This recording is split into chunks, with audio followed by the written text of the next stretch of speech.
여러분 아시나요? 원래 이 고양이님의 주특기가 상업용 부동산 보고서 쓰시는 분이었다는. 그래서 주특기를 좀 살려봐서 저희가 2023년 애뉴얼 리포트에 대해서 좀 얘기를 해보려고 합니다. 상업용 부동산 편입니다.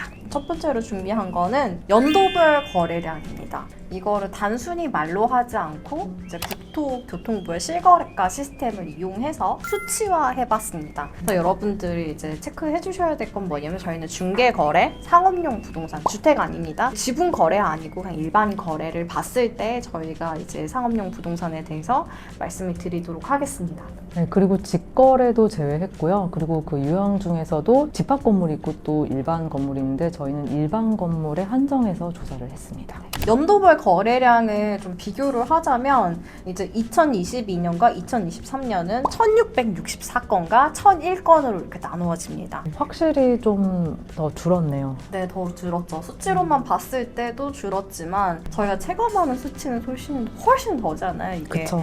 반이 아니라 한 3분의 1 정도. 그래서 전체적인 총액도 많이 줄었어요. 2022년에는 11조 정도 저희가 봤을 때 상업용 거래량이 이제 2023년에는 6조 6,151억 원 정도로 집계가 됐습니다. 월별로도 거래량 차이가 얼마나 나는지 또 작년이랑 올해 또 비교를 해봤는데요. 전체적인 수치로는 이렇게 보이지만 2022년 하반기, 그러니까 9월부터 사실 수치가 뚝 떨어졌었어요. 진짜 거래가 네, 그냥 막 저희 떨어졌어요.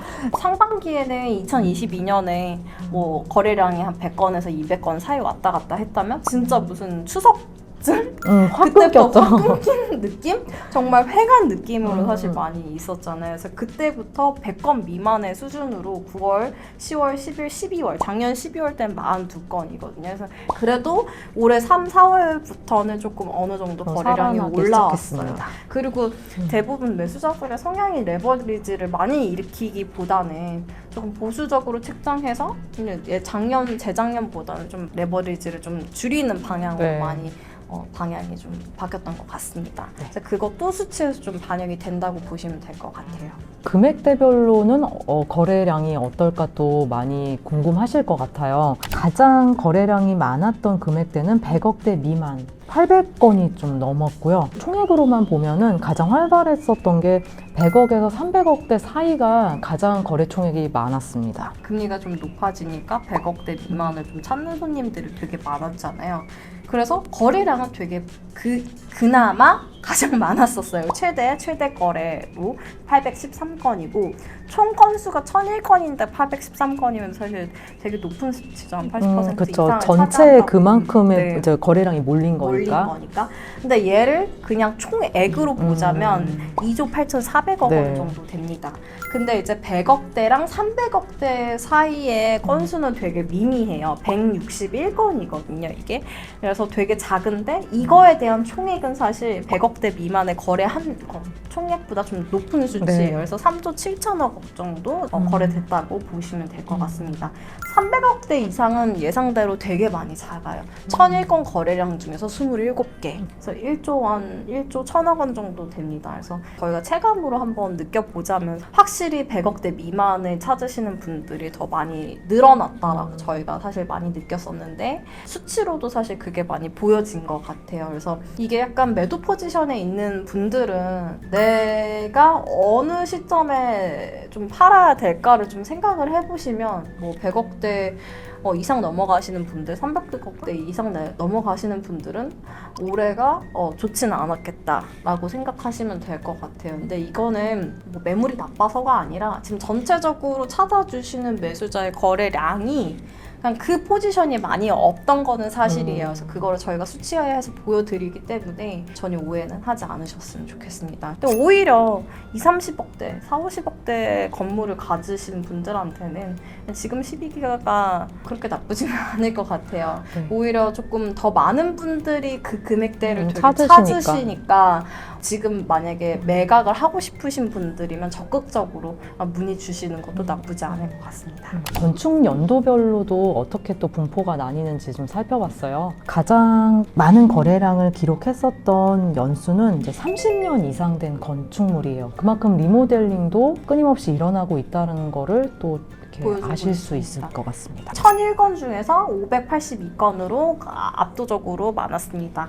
50%가 넘어가는 수치이기 때문에 리모델링과 신축에 대한 수요가 그래도 좀 있다. 전체적인 거래량으로 봤을 때는 그래도 차지한다라고 보면 될 것 같아요. 올해 서울시에서 거래량이 지역구별로 어떻게 또 이렇게 나눠져 있는지 한번 또 살펴봤는데요. 가장 거래량이 높은 지역구는 강남구였습니다. 그리고 이제 두 번째로 높은 곳은 종로구, 세 번째로 가장 높았던 곳은 성동구였고요.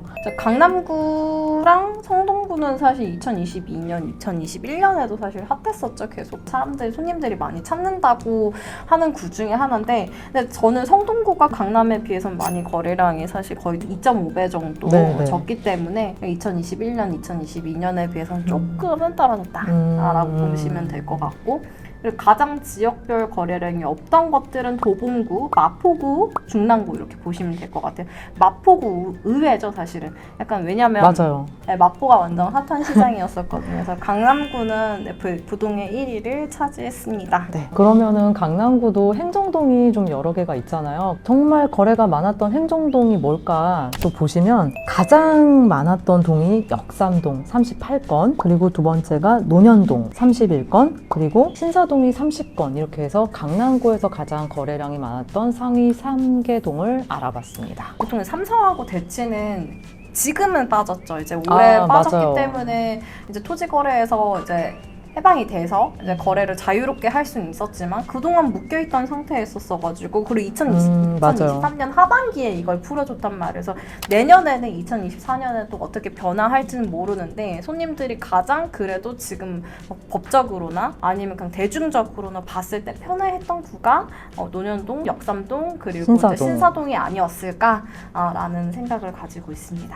미국에서 이제 금리에 대한 전망을 좋게 이제 발표를 하면서 조금씩 매수 문의들이 살아나고는 있습니다. 다만 좀 2022년, 2021년보다 막 거래 그 가격대가 막 확 올라가지는 않을 것 같거든요. 근데 그 100억대 미만이 계속 이렇게 좀 핫한 거래량으로 되지 않을까 하는 게 2024년의 전망이라고 저희는 생각하고 있습니다. 왜냐하면 기본적으로 100억대 이상, 뭐 300억대 이런 거 같은 경우에 금리가 조금 더 좋아져야지 손님들이 좀 염두해주는 부분이 아닐까라고 생각을 하는데, 아직까지는 사실 금리에 대해서 좀 많이 부담감을 가지고 계신 분들이 많기 때문에 작은 건물 위주로 좀 찾으시는 분들이 훨씬 더 많다고 보시면 될 것 같습니다. 그래서 아마 내년 상반기는 올해보다는 훨씬 더 좋긴 하지만 추이가 비슷하게 이어져 있지 않을까라는 게 저희의 의견입니다. 저희가 2023년 그 상업용 부동산 시장에 대해서 좀 돌아보는 시간을 좀 가졌고요. 저희가 만든 이 애니얼 리포트 더 참고해서 보시고 싶으신 분들은 아래 링크를 좀 확인해 주시거나 아니면 저희 블로그에서 참고로 보실 수 있습니다.